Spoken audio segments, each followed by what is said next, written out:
Quando nós começamos a pesquisar aqui, nós fizemos uma primeira missão em 1973, uma outra em 75 e 78.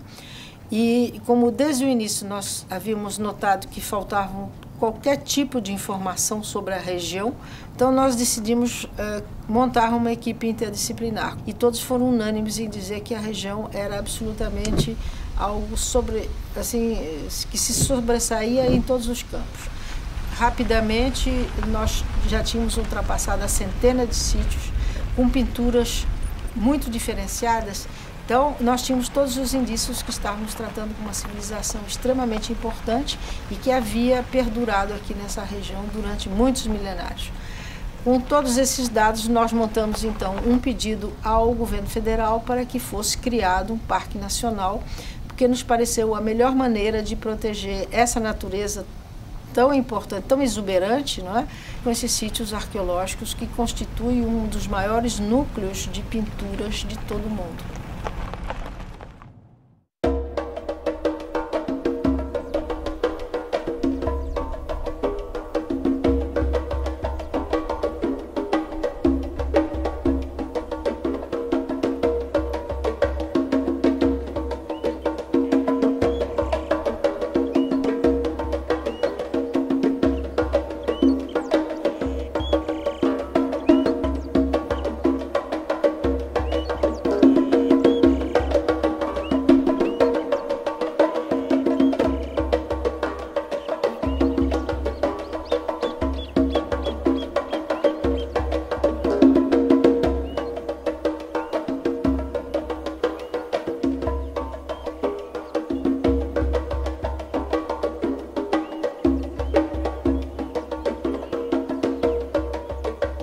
A primeira vez que eu vim aqui foi em 1973.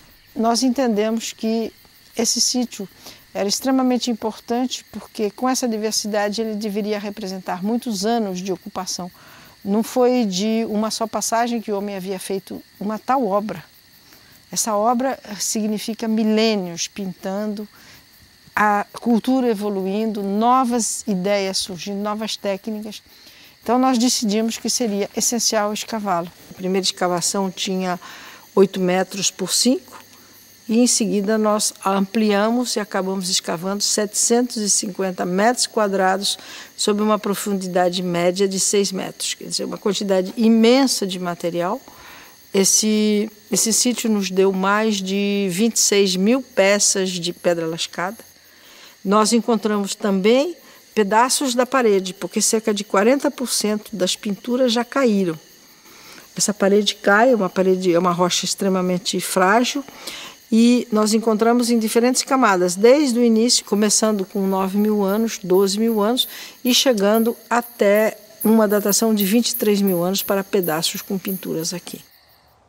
For the longest time, the standard theory was that people came to the New World across the Bering Land Bridge somewhere around 11 or 12,000 years ago and somehow became the Clovis hunters of of North America.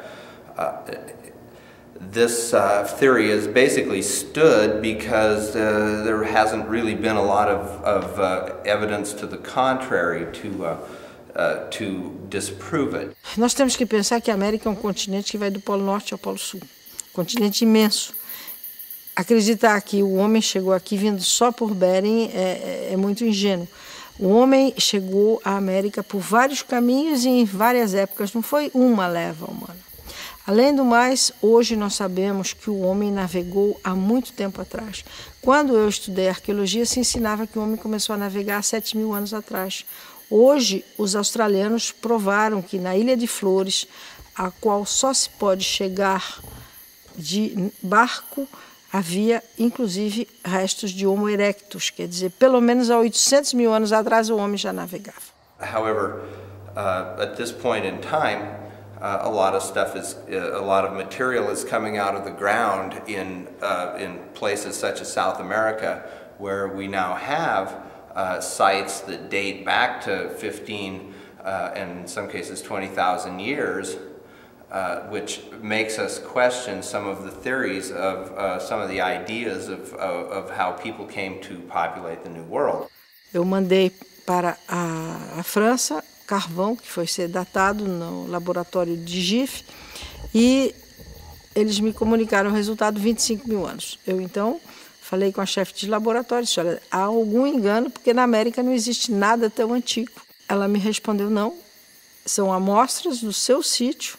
E te dou um conselho, volte, abra mais, escave uma superfície maior para ver se encontra mais material para confirmar essas datações. Hoje nós podemos afirmar com certeza, com dados, que estes sítios, os primeiros homens pisaram aqui faz 60.000 anos. Ele está preservado, nós preservamos cerca de 1/3 do sítio, não foi escavado, está todo paredes de sustentação para que esse sítio, então, no futuro, quando houver novas tecnologias e o interesse de voltar a escavá-lo, vai ser possível voltar a escavar esse sítio.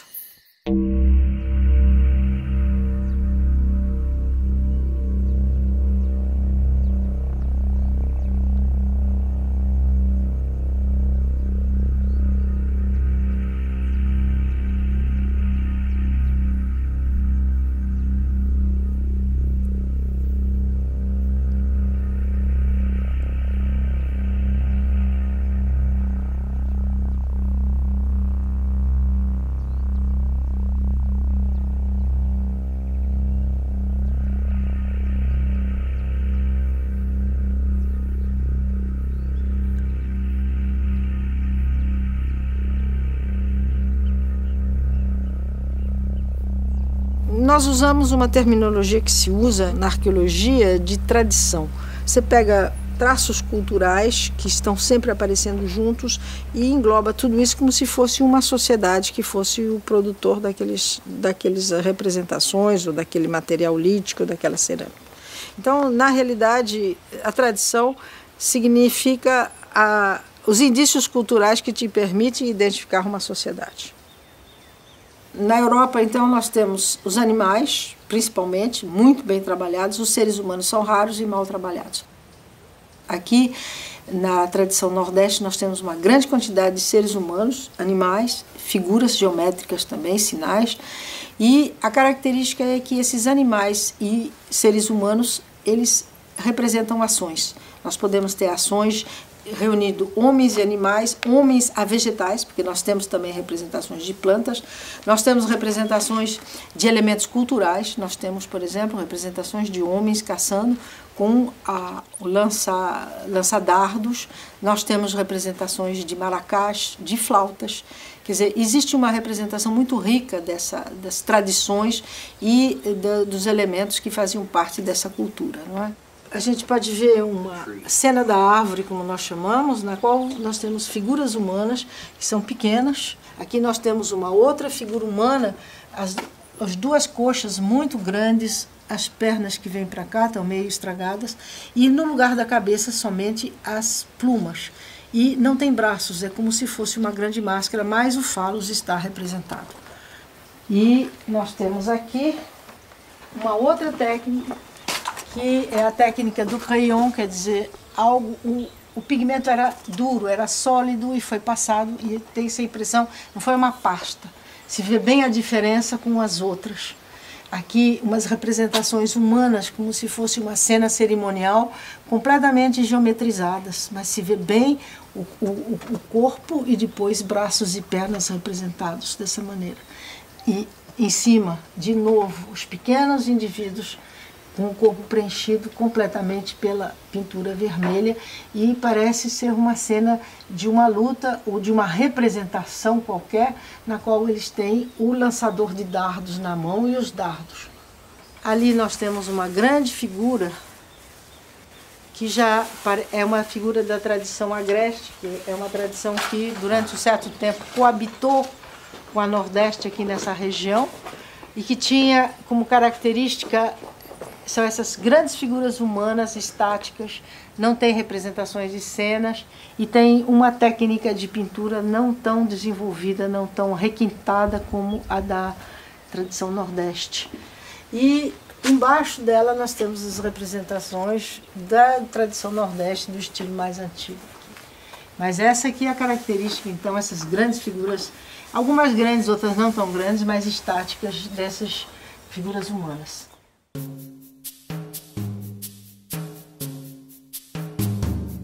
Eles não faziam isso ao acaso, era uma arte, quer dizer, eles conheciam a preparação dos pigmentos. O vermelho é essencialmente o óxido de ferro, e esse óxido de ferro ele era moído, nós encontramos inclusive lugares, pedras nas quais eles se moeram esse óxido de ferro, e era diluído, fazia uma pasta que eles pintavam. As diferentes tonalidades do vermelho são obtidas esquentando o óxido de ferro, né? Ou também nós temos o branco, que é o caulim, a argila branca, tem o amarelo, que são argilas amarelas, e o preto, que parece ser ossos calcinados e moídos. Nós temos coisas aqui que estariam em um museu moderno com muita honra. Realmente, grandes obras de arte da humanidade estão aqui dentro desse parque.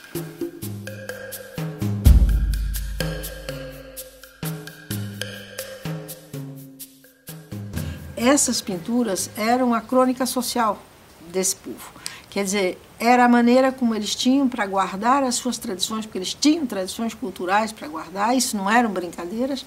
O fato de você ter cenas repetidas, como na religião católica você tem o crucifixo, etc., isso daqui representa que eram temas importantes para eles e que eles deviam memorizar de geração a geração. Você encontra figuras animais, figuras humanas, figuras que você pode identificar, e as figuras que Anne-Marie Pessis chama de grafismos puros, quer dizer, você não sabe o que eles querem dizer. Eles têm uma forma, mas a forma geométrica, o homem aprende na natureza. As formas geométricas existem na natureza.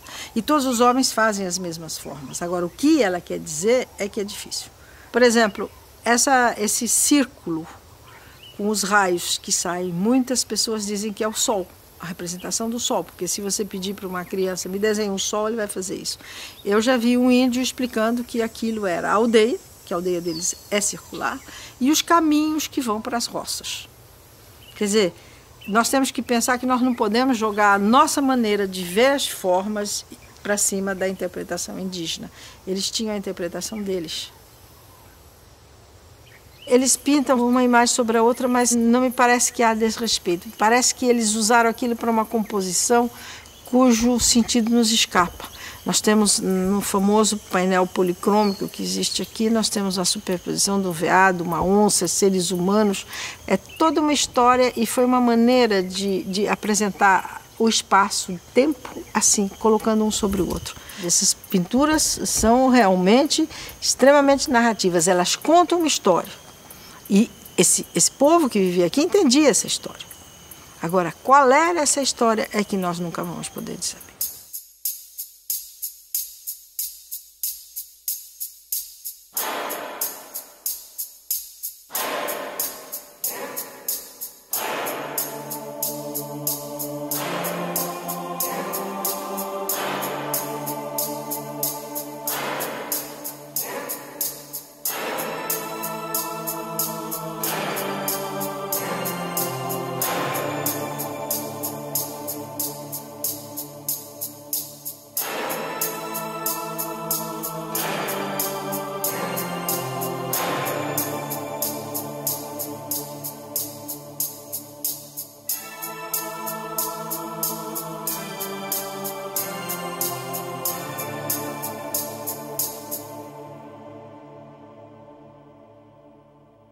Pensem se um dia a nossa sociedade desaparecer completamente, desaparecer tudo que está escrito, desaparecer a linguagem, desaparecer tudo, os arqueólogos do futuro entram numa cidade, veem todos aqueles sinais de trânsito, eles não vão poder saber o que aquilo quer dizer.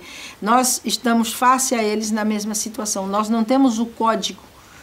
Talvez, se nós tivéssemos o código deles, nós poderíamos interpretar. Você tem a cena, por exemplo, pessoas em torno da árvore. As mais antigas têm 2 ou 3 pessoas com os braços levantados para a árvore. Outras você tem pessoas penduradas na árvore. Aqui, neste sítio, você tem pessoas do sexo masculino, porque o sexo está representado, todas com o braço virado para as árvores. Então, nós podemos comparar com as cerimoniais que os índios Pancararu, aqui da região de São Francisco, realizam em torno do embuzeiro. Mas é uma comparação que pode ter valor ou pode não ter. O problema das pinturas é que, do ponto de vista científico, na falta do código, tudo que se disser sobre elas nunca vai poder ser provado.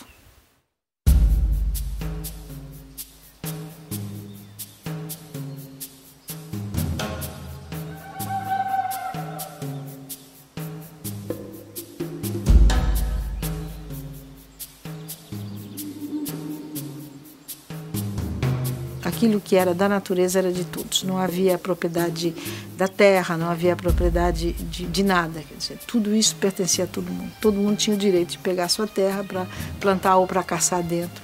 E deviam viver em tribos, não é? E essas tribos, em geral, elas formam aldeias. Às vezes uma tribo tem várias aldeias, e as aldeias, eles nunca passam de 200, 300 pessoas. Ainda mais com os caçadores-coletores, entende? Eles têm que ser... Você não pode, numa área, ter muita gente. Eles se deslocavam muito, os homens andavam sempre nessas grandes caçadas, assim, saíam por muito tempo. As mulheres também do seu lado, mas as mulheres sempre ficavam mais perto da aldeia para trabalhar com as crianças, não é? Então, os homens iam para longe e ficavam acampados. Essa população, então, sem dúvida, ela foi se desenvolvendo. E por volta de 8 mil anos, 9 mil anos, 9 mil a 7 mil anos é aquele período que nós chamamos a Renascença aqui, porque é a explosão do maior número de sítios, da maior diversificação da pintura, das técnicas, das cores. Então, a partir dessa época, que deve ter sido o clímax dessa sociedade, eles devem ter atingido uma população relativamente alta pelo número de sítios. Nessa extensão toda podia existir entre 8 e 10 mil indivíduos dessa sociedade. Inclusive, a sociedade que aqui viveu era uma sociedade culturalmente muito mais desenvolvida do que a que hoje vive aqui na região.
Encontramos na região arqueológica de Central, localizada na Bahia, e que corresponde, por exemplo, a uma área de 5 vezes o tamanho da Holanda, várias manifestações culturais muito originais. Já em 1977, eu havia lançado essa necessidade de que fossem feitas escavações no Médio São Francisco, especialmente nessa planície calcária. Em 1982, eu recebi uma caixa contendo ossos de animais fossilizados, e entre esses ossos existia uma cartilagem de um tatu gigante do Glyptodonte perfeitamente preservada. E eu achei então que eu estava no caminho certo, que eu devia me deslocar para essa região.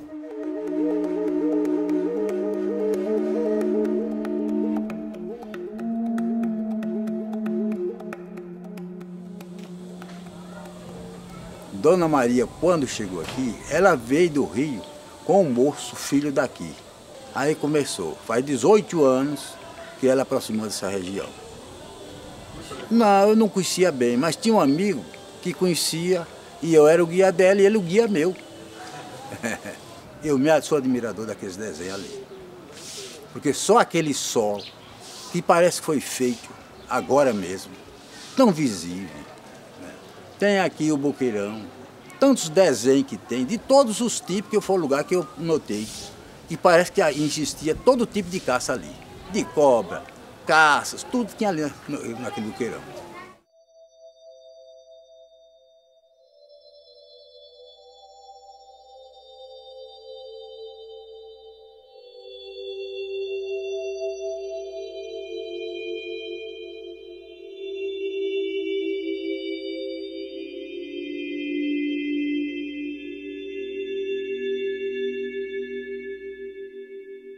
Para eles, eu penso que aquilo é uma coisa escrito, que eles muitas vezes voltam de novo ali e sabem o destino, o que aconteceu ali, viveram naquele tempo, eu acredito que tem até a idade deles ali naqueles desenhos, porque nós não entendemos aquilo, só eles mesmos, né? A pintura rupestre pode se revestir de intenções no decorrer dos tempos pré-históricos. Ela pode ser apenas uma manifestação artística, em algum tempo. Ela pode estar escondendo uma prescrição ecológica. Ela pode demonstrar um autoconhecimento astronômico. Ela pode estar ligado ao mundo mágico religioso.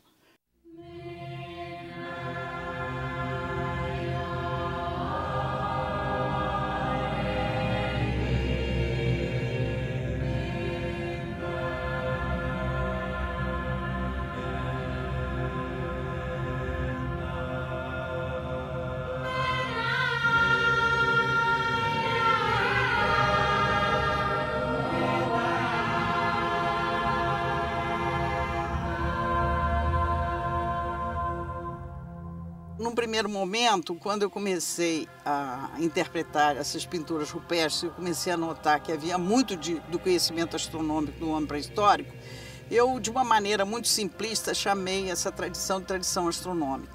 Depois eu vi que era algo muito mais complexo que estava ali representado, que era essa ligação do homem com o cosmos, num sentido mágico-religioso. Então eu chamei de tradição cosmológica. Um dos locais onde esse conhecimento astronômico bastante complexo está evidenciado é na Toca do Cosmos. Nós temos lá, por exemplo, um calendário, é um círculo dividido em 28 espaços, que corresponde ao calendário lunar. Existe um outro círculo de 31 espaços ligado ao Sol ao entardecer. Então nós estamos em presença do chamado calendário lunisolar, quer dizer, o calendário lunar acoplado ao calendário solar. E não ficamos por aí.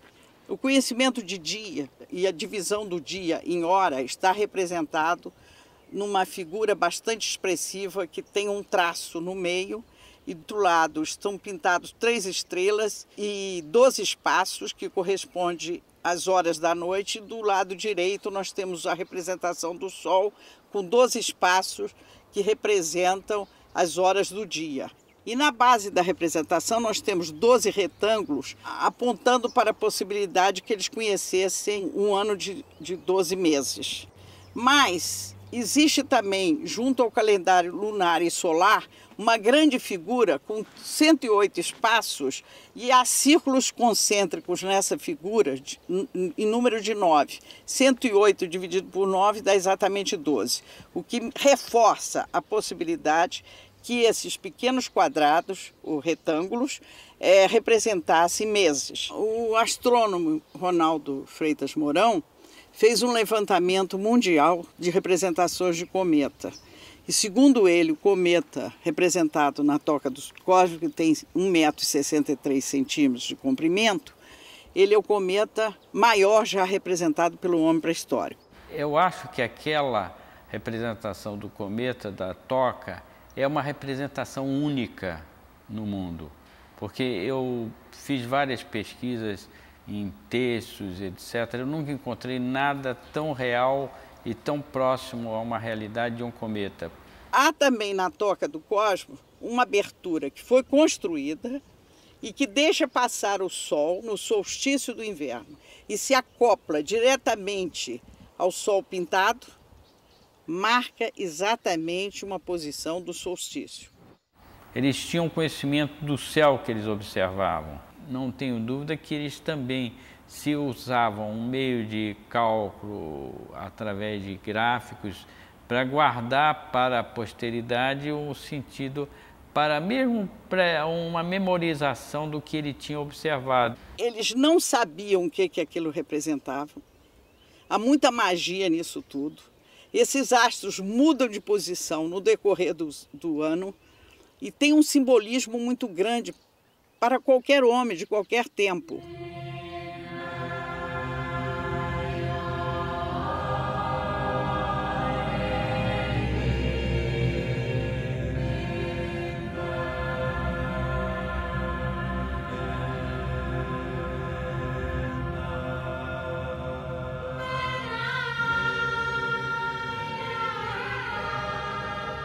Tem manchas que lembram a presença da Via Láctea, não é? Porque a Via Láctea, hoje na cidade, você não sente, mas no interior você vê aquele formigueiro de estrelas, não é? E aquilo ali devia ter um certo sentido, e a posição da Via Láctea ao longo dos anos, ao longo do ano, ela vai dar uma informação também sobre as mudanças das estações.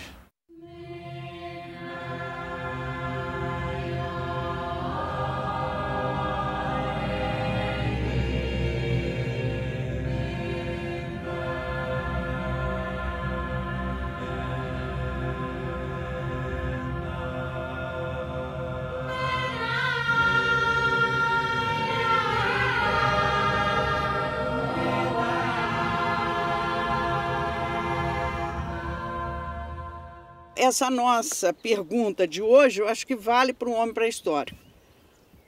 De onde viemos, o que estamos fazendo aqui, o que somos e para onde vamos.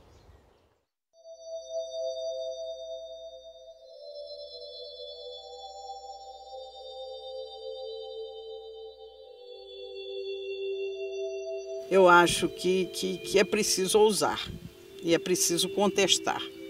O cientista deve ser um contestador da ciência, senão ela se estagna. Na Toca da Esperança, eu localizei sob uma camada de marga, que é uma rocha mais ou menos dura, composta de argila e de calcário, vários metros de sedimentos, né, contendo a presença humana muito em alta antiguidade. E foram os franceses que vieram ao meu encontro para me ajudar a comprovar essa possibilidade de uma ocupação do Pleistoceno Médio, e no caso específico de mais de 300 mil anos. Eu reafirmo que a datação ainda está em aberto, porque ela pode ser muito mais alta.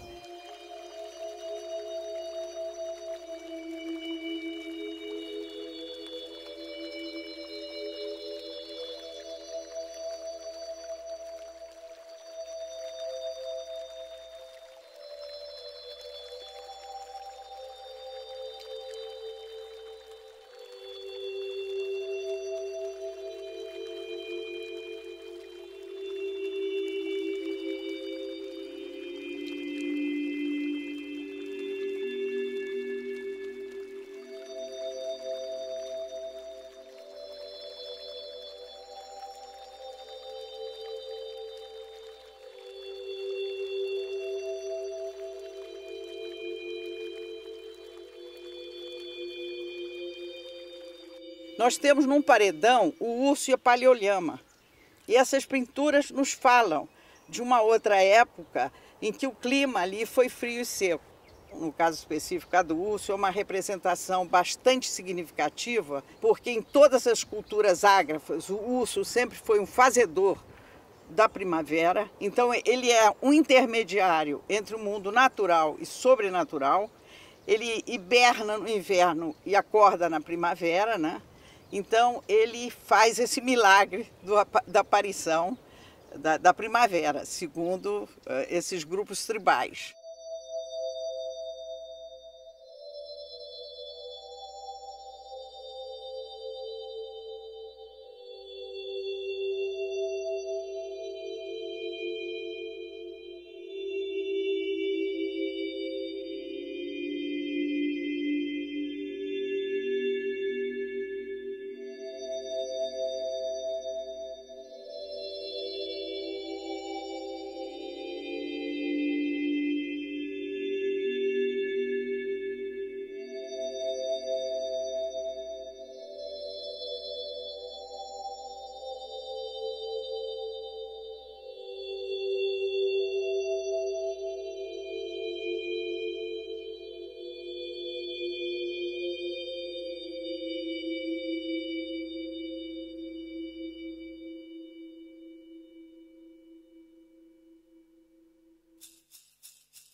Pomedipi na inoayete.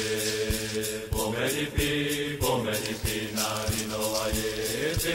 Metepe mambo, ete bomu, metepe mambo, ete bomu, ne metepe medipi mambo, ete bomu, ne metepe mambo, ete bomu, metepe mambo, ete bomu, ne metepe medipi mambo, ete bomu, ne pomedipi na inoayete.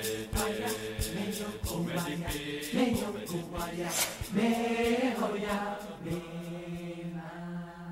Yore, yore, yore, mena. Yore, mena. Mena, yore ga, huya, rikoba. Mena, yore ga, huya, rikoba. Sayare, ayo, umarere, baya, meyo, ubaya. Meyo, ubaya, mehoya, mena. Yore, yore, yore, mena. Yore, mena. Mena, yore ga, huya, reko. Mena, yore ga, huya, reko. Sayare, ayo, umarere, baya, meyo. Quando a gente se encontra em regiões muito ricas em arte rupestre, como no caso em várias partes de Minas Gerais, se nota rapidamente que várias gerações de pintores que fizeram coisas completamente diferentes. A gente acaba dando um nome a essas manifestações para facilitar as coisas, e a gente propõe esses nomes que não são, obviamente, os nomes originais. Quando a gente fala de tradição Planalto, São Francisco, são os nomes que nós damos a fenômenos que não tinham nomes. Era o que a gente faz, diriam as pessoas que as pintaram. Aqui nesse sítio tem 4 grandes conjuntos estilísticos diferentes. O primeiro deles, dá para ver aqui na parte de cima, são essas figuras bicrômicas, esses geométricos bicrômicos, que vão aparecer no sítio inteiro. São o que a gente chama de tradição São Francisco. Esse tipo de figura aqui, que a gente chama de cartucho, são talvez o elemento diagnóstico da tradição São Francisco. São muito representadas e aparecem em todos os momentos de pintura. Essas figuras vão aparecer em conjuntos que são realmente espetaculares. Esses 2 conjuntos maiores são muito espetaculares. Esses painéis mais altos são vistos desde vários metros fora do sítio. No caminho do sítio, antes de chegar no abrigo, já dá para ver. Então, esse painel aqui, ele é quase todo de figuras de São Francisco. Tem algumas interferências do complexo Montalvânia, que nesse sítio são muito poucas.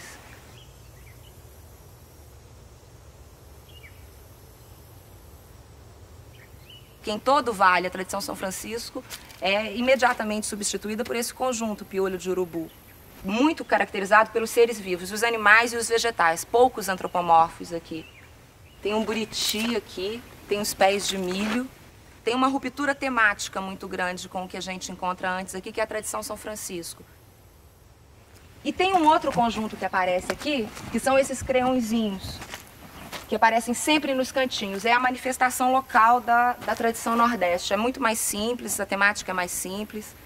E sempre com essa característica de ficar nas periferias dos painéis. É difícil encontrar esse conjunto em superposição.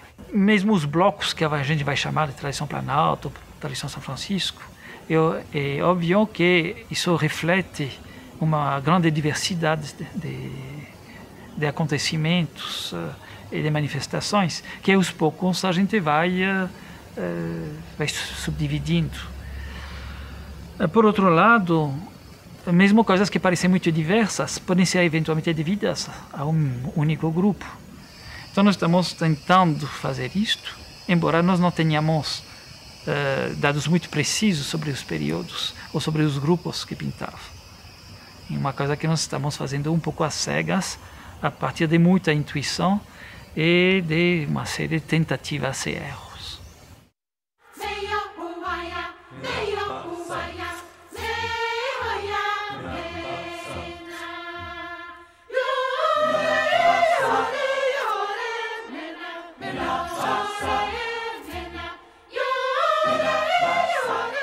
O mais típico aqui da Lapa de Rezar é esse conjunto de figuras em branco, contornadas de preto, de amarelo, de vermelho, que aparecem sempre nas partes altas do painel e sempre emoldurando o conjunto de figuras que já existia. São figuras São Francisco, é um dos momentos mais recentes da tradição São Francisco aqui no Vale. E essas figuras vão aparecer monocrômicas, só em branco, ou então com esse contorno. E o que a gente vê aqui de baixo é que essas figuras sem o contorno, elas não se destacam muito. Então é muito possível que elas tenham sido feitas antes monocrômicas e que o contorno delas seja posterior.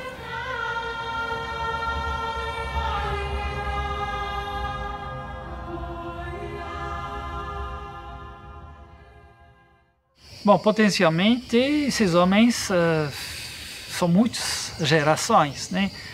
Tem uma ocupação humana comprovada entre 11.000 e 12.000 anos, até que é uma ocupação pré-histórica até 2 séculos atrás. Nós temos pigmentos encontrados nas escavações desde o início, 11.000 em Montalbânia, 12.000 no Peruaçu. Embora nós não sabemos se esses pigmentos serão utilizados realmente para fazer pinturas rupestres, podiam ser para outra coisa. Nos sepultamentos, para pintura corporal ou para qualquer outra coisa. Então nós temos certeza da existência de gente que fazia grafismos por volta de 9.000, quando nós temos grafismos que são datados precisamente porque se encontraram em condições de escavação cobertos por sedimentos datados. Agora, quando nós olhamos um paredão como este, nós podemos dizer que determinado grafismo é mais antigo ou mais recente do que o vizinho, por causa de superposição, pátinas, etc. E às vezes está bastante arriscado afirmar isto. Mas nós não podemos dizer facilmente que idade ele tem.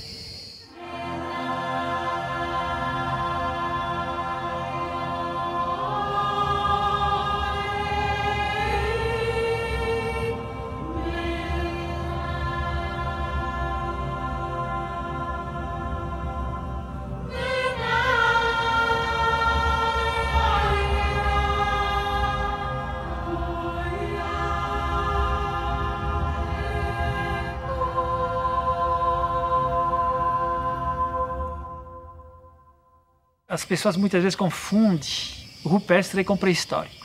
Não, rupestre é o que está sobre um bloco, um rochedo, uma parede. Então a gente deveria falar de arte em paredes, melhor, que pode ser pré-histórico ou pode ser histórico, como nos banheiros. Para mim isso é arte rupestre também.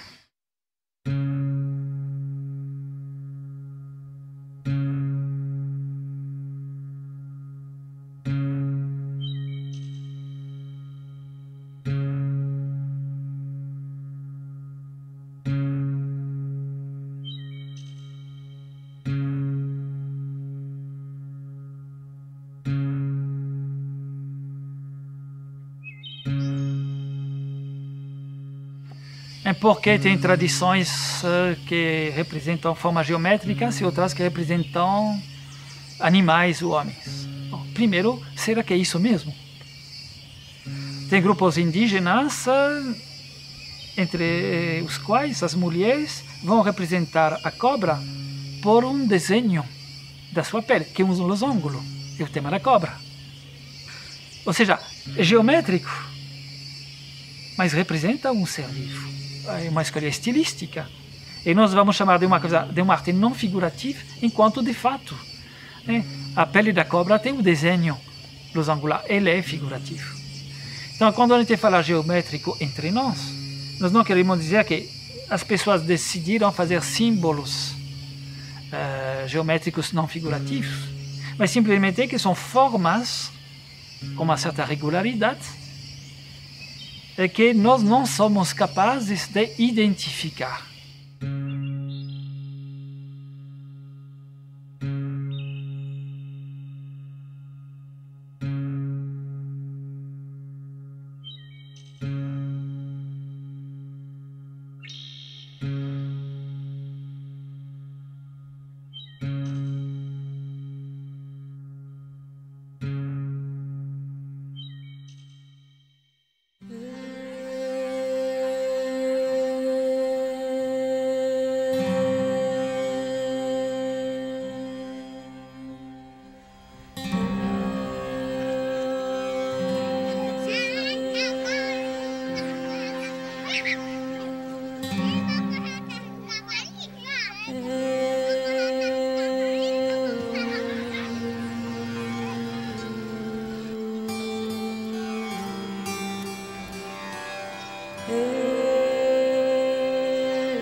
O Antônio Montalvão, que tinha fundado a cidade que tem seu nome, tinha se apaixonado pelos sítios de arte rupestre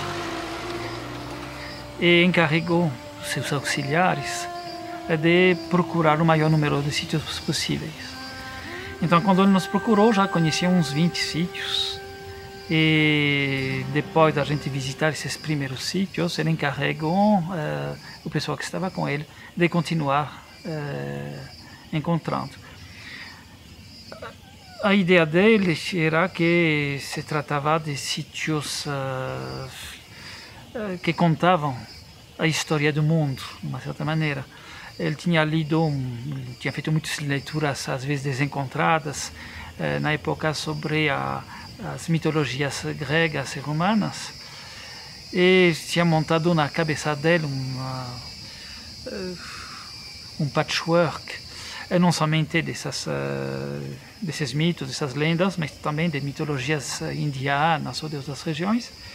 E tinha a impressão de que cada uma dessas grutas do município de Montalvânia contava alguma história das próprias mitologias do Velho Mundo.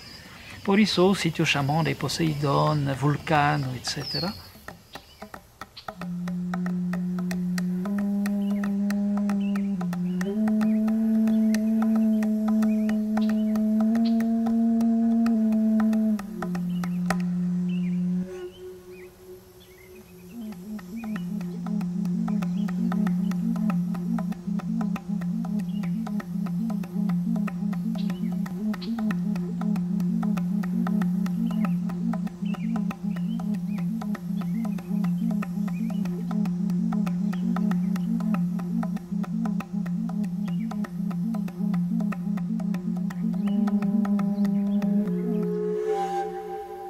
Essa é a Lapa do Poseidon, é um sítio de gravuras do Complexo Montalvânia. O suporte típico das gravuras é esse. É um suporte que é naturalmente polido e isso proporciona um contraste muito grande entre as partes gravadas, que são mais foscas, e o fundo, que é escuro e polido. Tem uma certa preocupação em evitar superpor as gravuras das mais antigas. Então a gente vai encontrar muitas figuras retorcidas, para se encaixar no espaço disponível e ocupar completamente o suporte. A ênfase dessas figuras está nas antropomorfos, que a gente encontra muito, com formas muito diferentes. desde com uma sugestão de movimento muito forte até figuras extremamente esquemáticas. Armas, muitas armas, propulsores, setas, propulsores engatados e muitos pés. Tem uma outra característica dessas gravuras, que é o fato delas estarem sempre em suportes não escuros, mas na penumbra, e que não tem necessariamente uma visibilidade muito grande. Ao mesmo tempo que é difícil ver individualmente as figuras, você tem uma impressão geral que é muito bonita e que é muito forte.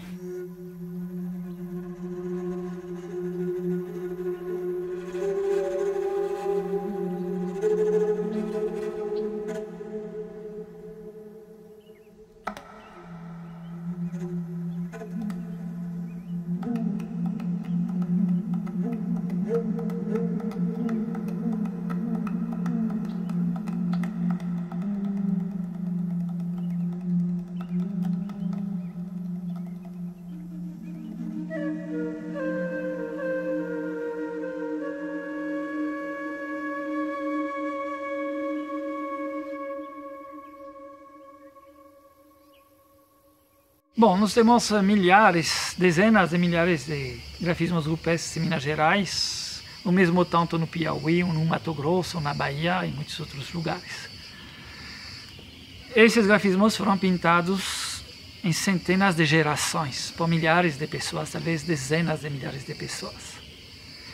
Então, com certeza, elas foram feitas para finalidades diferentes, de maneira diferente. Mas imaginemos que nós vamos chamar tudo isto de arte rupestre, sem saber para que o pessoal fez, exatamente como um arqueólogo que viria daqui a 200 ou 300 anos, encontrando pichações no banheiro, ia chamar isso de arte. Será que o pichador, alguns pichadores hoje em dia fazem arte, para fazer arte, mas o pichador de banheiro geralmente não pretende fazer obra artística. Está passando uma mensagem. Então nós estamos usando essa expressão arte rupestre, misturando coisas tão diversas quanto talvez uma coisa que foi feita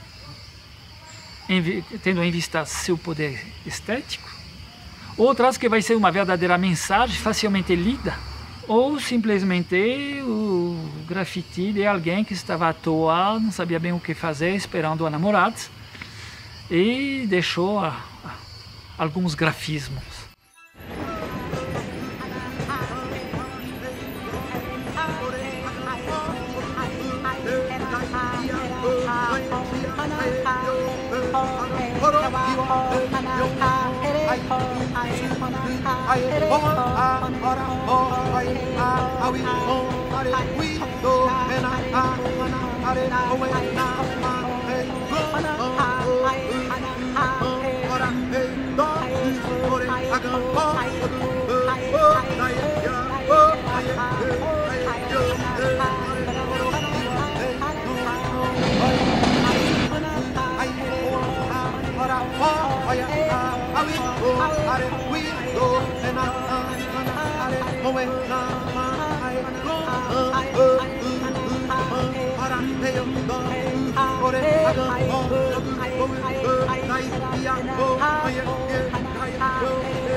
Bom, eu fiz graduação em Ciências Sociais, né, com ênfase em Antropologia. E desde o início da graduação eu comecei a trabalhar com Arqueologia também.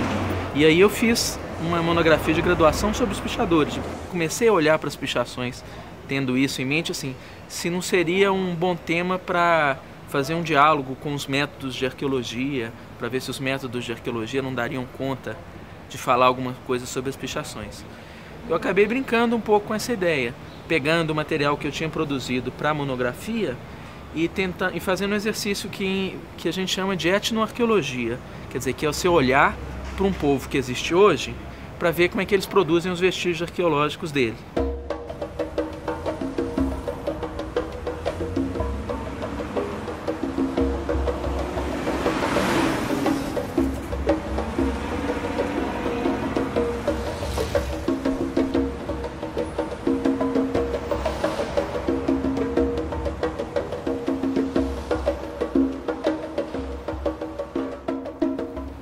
Estamos aqui no Mineirão, que é um sítio importante, uma referência importante para a gente quando a gente observa as pichações na cidade, porque esse talvez seja o único lugar para onde várias galeras, vários grupos de pichadores convergem de fato, assim, onde eles se encontram fisicamente. Porque, na verdade, essa comunidade, esse conjunto de todas as galeras, normalmente ele só se concretiza nas próprias pichações, nas próprias paredes.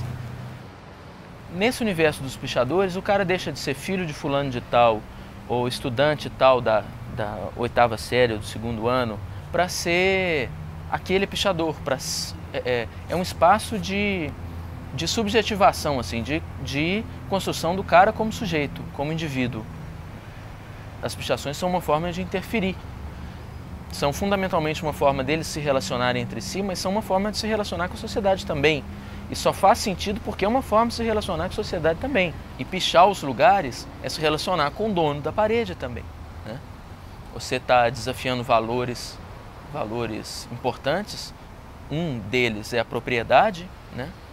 E com isso eles conseguem fazer uma intervenção na paisagem da cidade com uma potência que ninguém mais faz, a não ser quem tem muito poder econômico, né? Os outdoors talvez intervenham na cidade como eles, né? Se é que os outdoors dão conta, né? Porque eles intervêm em lugares que não tem outdoor, né?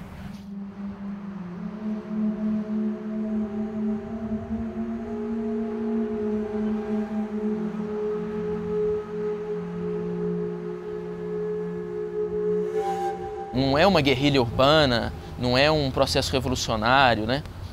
Não tem esse discurso, não tem esses objetivos políticos, nem objetivos econômicos específicos. É uma coletividade estética demais, emocional demais para as categorias tradicionais das ciências humanas, né? Fazem sempre parte das descrições, as sensações físicas, o cheiro da tinta, a luz, a escuridão e a adrenalina, claro, né? De estar correndo risco, de estar fazendo uma coisa clandestina e correndo risco de ser pego, né?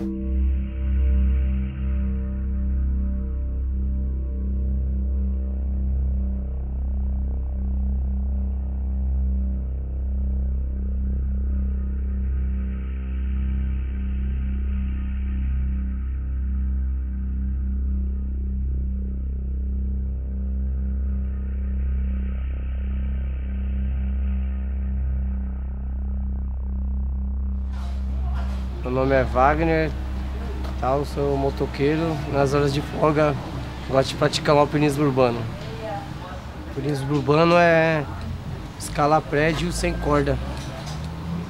Pediram para comprar corda. O alpinismo rapel, a raft é muito caro. A gente tem vontade de praticar esse esporte, só que não tem condições. Aí os prédios já vêm com a corda embutida, nós preferimos escalar sem corda. Para-raio que vem no prédio. Para nós é praticamente uma corda. Só que a gente faz isso por lazer, né, meu? Pra pinchar também. Eu queria ser artista, mas não tenho condições. Eu sou vândalo. Nós somos o câncer da sociedade, mais ou menos, né? Tipo assim, a prima pobre do grafite. O grafite é o primo rico e a pichação é a prima pobre. É que nem uma propaganda, meu. No caso, eu faço propaganda da minha galera que eu conheço desde infância. A gente gosta de escrever nossos nomes em prédios. A avenida que passa, geralmente passa muito ônibus, que não é a Avenida Paulista da vida. Se o cara escrever uma letra no nome da sua galera no prédio, todo mundo tá vendo. Só que tem galera que sobe em prédio por portaria, de elevador, de escada, sei lá. Aí a gente optou subir por fora pra gente ser diferente, entendeu? A gente quis ser diferente. É bom que ninguém acredita também, você sobe por fora, ninguém acredita, pensa que é mentiroso. Aí fica aquele negócio, fica tipo um mito. Quem conhece sabe que é verdade, quem não conhece fica pelo mito. Nós escolhe as avenidas que passam mais ônibus e escolhe o prédio que dá pra gente fazer, entendeu? Sempre tem um pra escalar, sempre. Aí dá um retorno, né? Todo mundo vê, a gangue fica conhecida, que é igual um marketing, entendeu? É igual um marketing. Só que além de ficar conhecida porque pinchou lá, e vem o retorno em dobro porque a gente subiu por fora também. Aí depois que descobre isso, aí fica uma polêmica, né?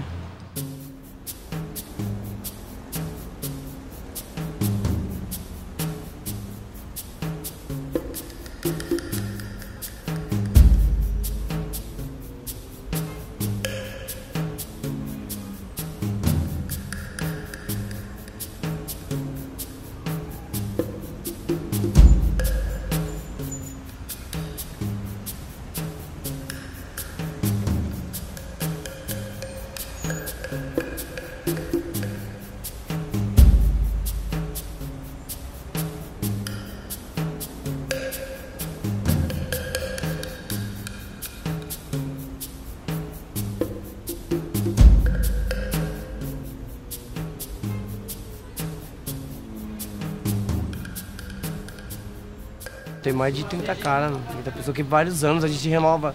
Todo ano a gente põe um cara novo, entendeu? Mas só o alpinista, a gente escolhe a dedo. Não entra qualquer bichador na gangue. Quer entrar assim, não é assim, tem que fazer um teste básico. A gente escolhe um prédio de 8 ou 9 andares pro cara e manda subir por fora, meu. Subiu, tá contratado. Pode fazer a letra nem um jeito diferente, tem que ser igualzinho, meu. Tanto os moleques que entram novo na gangue, a gente dá uma cartilha pra fazer igualzinho. A gente odeia cara com letra feia, mano. É importante para a construção da reputação, da imagem do pichador, o desempenho dele como artista gráfico também. Aquele cara que picha bem, que domina os estilos e consegue fazer uma pichação harmoniosa, além de fazê-la em lugares de acesso difícil e todos os outros elementos que podem estar envolvidos, mas fazê-la bem feito, torná-la bonita na lógica dos pichadores também é importante. Os meninos pegam as letras e reinventam. A base é o nosso alfabeto mesmo. Eles usam as mesmas letras que a gente. Só que eles desenvolvem estilos próprios. Os apêndices das letras, que são pouco relevantes nas formas de escrita normal, eles supervalorizam, né? Então todas as pontas ficam acentuadas. O efeito prático disso é que os alfabetos que eles criam acabam se tornando ilegíveis para nós. Todos os pichadores podem ler as pichações uns dos outros. O resto da sociedade não lê. Tem grupos que quase qualquer lugar da cidade que você vai tem uma pichação deles lá e depois desaparecem.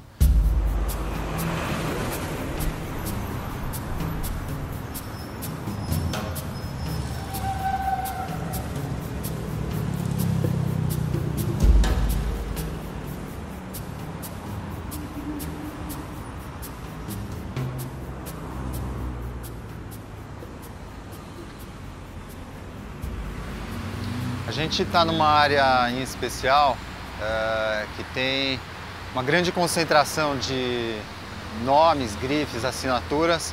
Começou com os exorcistas, né? Dá pra gente ver, ele começou com o preto, né? Com rolo, acabou a tinta preta e continuou com o vermelho.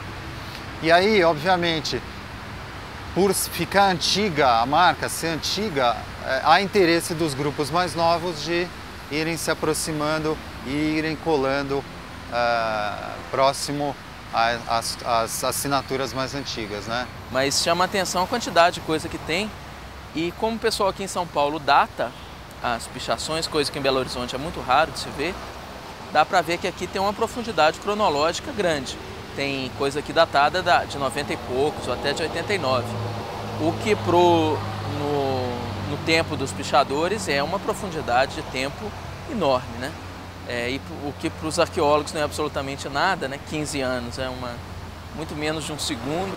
Parece que as que estão embaixo, que foram atropeladas, ou seja, que picharam realmente por cima delas, são coisas muito velhas que já estão meio apagadas. Então, daria para perceber uma cronologia grande, uma certa profundidade cronológica mesmo sem as datas, assim. Porque dá para ver que tem umas coisas que estão muito mais patinadas do que as outras. Então aqui dá para ver, por exemplo, que tem essa preta mais recente e uma que está muito apagada por baixo. Ó. Ele atropelou completamente, ele pintou exatamente por cima de onde tinha a outra. E ao mesmo tempo aqui em cima, se a gente olha a preta em relação a que foi pintado com rolo e com tinta vermelha, tem um evitamento que é fácil de ver. Esse que pichou com essa tinta preta aqui, ele encaixou a pichação dele no espaço vazio que havia. Aqui parece que as coisas funcionam no mesmo esquema. Você pichar por cima, você está ofendendo quem pichou antes, né? Então isso implica em confronto e tal. O interessante é a gente pinchar e ficar bastante tempo, entendeu? Quanto mais ficar, melhor, então. O picho fica mais valorizado. Se eu faço uma pichação agora e você risca, eu não ligo. Agora se eu faço as pichações que eu fiz há 10 anos atrás, aí ninguém risca, porque fica um pré-histórico, igual você fala, ninguém mexe. Essa é a dica primeira que o pichador tem, essa daí, não passar por cima de pichação antiga. É pior que todas as gangues faz assim, vamos supor, eu venho e faço uma assim, ó, 1992, tá, Pigmeus. Aí faço uma gangue em 95, vai lá e faz 1995. Aí quando vem vira uma agenda cronológica, entendeu? Várias gangues de várias épocas. Porque nesse tempo eu tava pichando o muro, aí o cara ia me prender, né? Aí eu coloquei 2002, né? Aí o muro tava tudo pinchado, eu só pinchei porque tinha uma gangue, que era de 1990. Aí eu peguei e falei pro cara, abaixaram, mas vamos conversar, vai. Falei, meu, o cara pinchou aí desde 1990, você vai querer agora vir reclamar comigo, mano? Falei, esse muro tá de se pintar faz mais de 15 anos, maluco, vai procurar outra turma, meu. Aí terminamos essa pinchação e fomos embora. Aí depois ele se ligou que nós tava com a razão, né? Agenda. Onde o peixe todo mundo quer pinchar.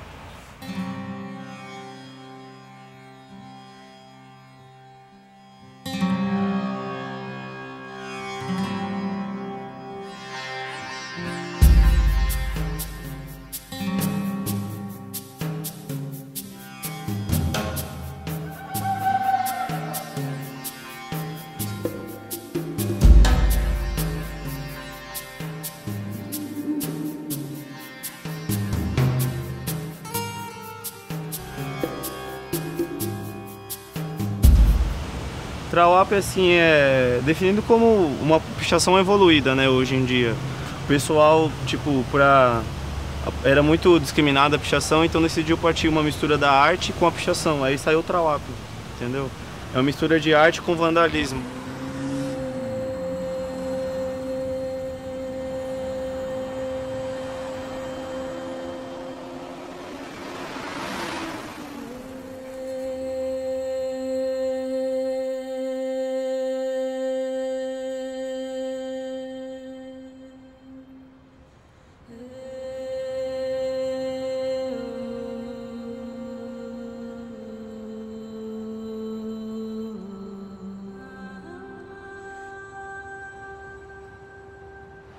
Ah, pra mim não tem... Tipo, eu me liberto, assim, quando eu faço Trawap, entendeu? Eu esqueço de todos os problemas. E você fica meio, assim, com adrenalina, né? De a polícia ver, ou então onde você tá fazendo ver. Então é uma sensação, tipo, muito boa, assim, que nenhum dinheiro compra pra mim. A gente não se preocupa muito, assim, com a legibilidade da letra, né? Porque a gente costuma fazer mais de verde. Normalmente nossos grafistas são todos de verde. Então a pessoa define, olha, bate o olho, vê aqui o verde no alto, já sabe que é Loucos, né? Eu posso escrever oi que a pessoa vai pensar que é Loucos. O pessoal vai vendo o estilo e vai associando, né? A cor, as letras, assim. Porque o pessoal que não faz grafites, assim, pra eles é tudo a mesma coisa, né? Ou acham ruim ou acham bonito. O pessoal que não entende, às vezes você faz uma letra até que meio legível, a pessoa não vai entender. Então, se preocupar com isso daí, você vai ter que fazer umas letras normal. A gente faz mais pra ter ibope entre nós mesmo, assim. O pessoal ver e associar e falar. A gente faz 100% ibope.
Para mim é muito difícil avaliar o quanto no universo dos grafites ainda tem, o quanto o universo dos grafites ainda tem do universo das gangues de pichadores. Eu acho isso que, inclusive, seria um tema muito bom para pesquisa. Mas dá para perceber que o grafite tem uma relação um pouco diferente com a cidade. O grafite é muito mais tolerado, o grafite não envolve sempre os mesmos ingredientes de transgressão e de risco que a pichação envolve. Eu digo, não envolve sempre, muitas vezes envolve sim, é fácil de perceber. Mas o grafite é não só tolerado, como ele foi incorporado por parte da sociedade, assim. É muito comum você ver hoje grafites encomendados nas fachadas de lojas, de oficinas, ou grafites simplesmente autorizados. Ó, o muro está aí, vocês façam no muro o que quiserem. A pichação é rarissimamente reconhecida como bela fora do universo dos pichadores, né? A pichação é imediatamente classificada como sujeira ou vandalismo. O grafite escapa um pouco disso. O grafite consegue despertar nas pessoas, de uma maneira geral, vamos dizer assim, um maior reconhecimento enquanto forma de expressão.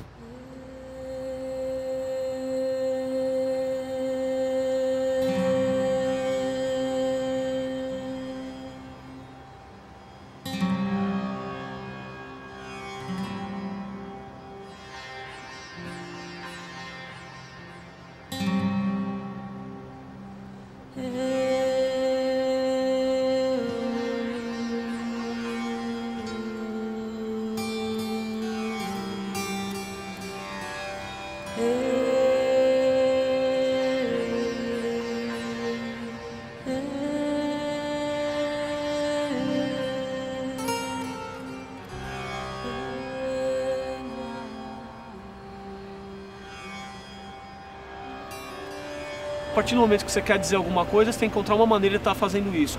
E isso foi aflorando, foi cada vez mais, essa necessidade foi cada vez aumentando mais, assim. Eu queria mudar o mundo onde eu vivia, assim. Eu queria que o meu mundo fosse outro, que o poste fosse uma árvore, que a rua fosse um gramado, e eu queria mudar tudo mesmo. Só que eu percebi que não rolava isso, porque tipo, eu pintava e no dia seguinte tinha a bola cheia de lama, os caras chutavam no paredão, o moleque ia lá, mijava em cima, e a fogueira queimava, ia sendo levado embora mesmo.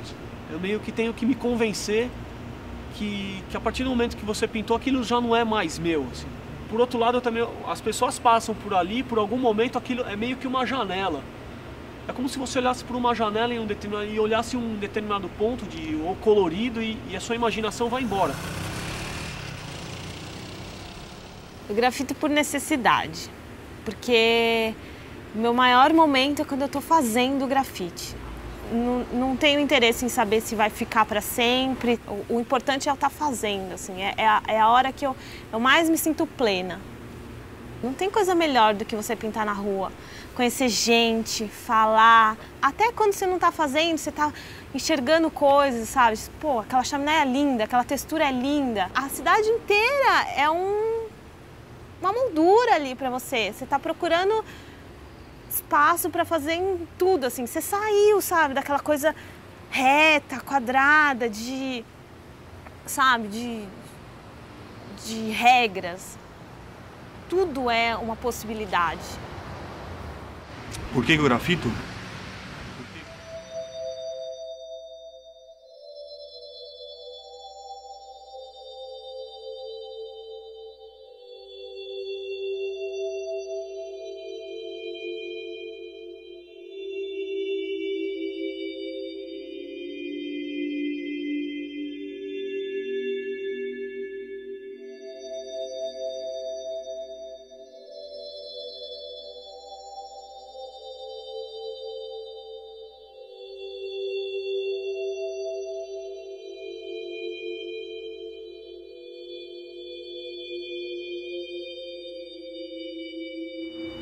Por que eu grafito?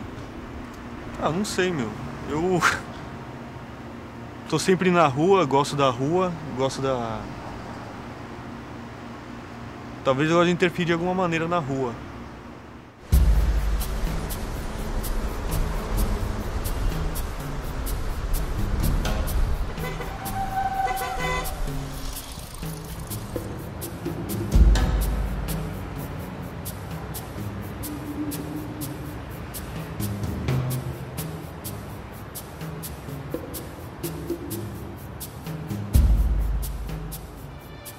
Porque eu pinto, porque a pintura já não nasceu de mim, a pintura já vem de Deus.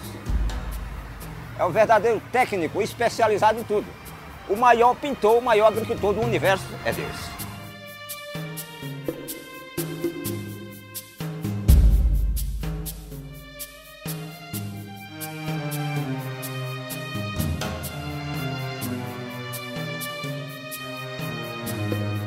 É que você tem que caprichar, como vocês veem aqui, tem que caprichar. E se eu puder desenhar a sua face mais pura, sendo sua imagem mesmo agora, com mais beleza, é o que mais eu gosto de me filtrar, tá entendendo? Forçar mais a beleza daquele cidadão ou daquela senhoria, tá entendendo?